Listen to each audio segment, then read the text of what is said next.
We're going to start by identifying how Fibonacci series looks like. So typically, this is how a Fibonacci series looks like. The first item is 0, the second item is 1. Then subsequently, it becomes the sum of the two preceding values. So 0 plus 1 is going to give you 1. Then the next value becomes 1 plus 1, which is going to be 2. The next one becomes 1 plus 2, which is equal to 3. So I'm going to start by defining a function that is going to generate Fibonacci series. So here I have def, and for the name we're going to use Fibo. Here we have our parameter as num.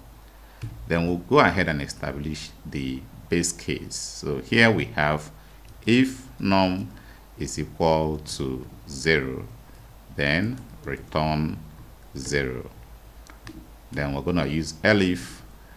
If num is equal to 1, then it is going to return 0 and 1. So here we're going to have return 0 and 1. Then the next thing we're going to do is that we're going to now determine what happens if num is greater than 1. Maybe it is 2, 3, and so on. So here I'm going to be using seq, which is a variable name, is equal to, and I'm going to recursively call on the Fibo function. So here I'm going to have Fibo, and I will decrement the num by 1. So this is going to continually call on the function until it gets to the base case scenario where num is equal to 1, and in that case it's going to return 0 and 1.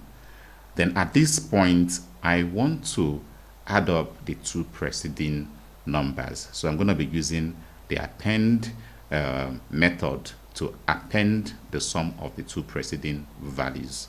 So here I'm going to have sequence dot append. So for this I'm going to target the second to the last item, and I'm going to add it up to the last item. So I'm going to have sequence, and then I'll target -1. So this is going to fetch the last item and the second to the last item.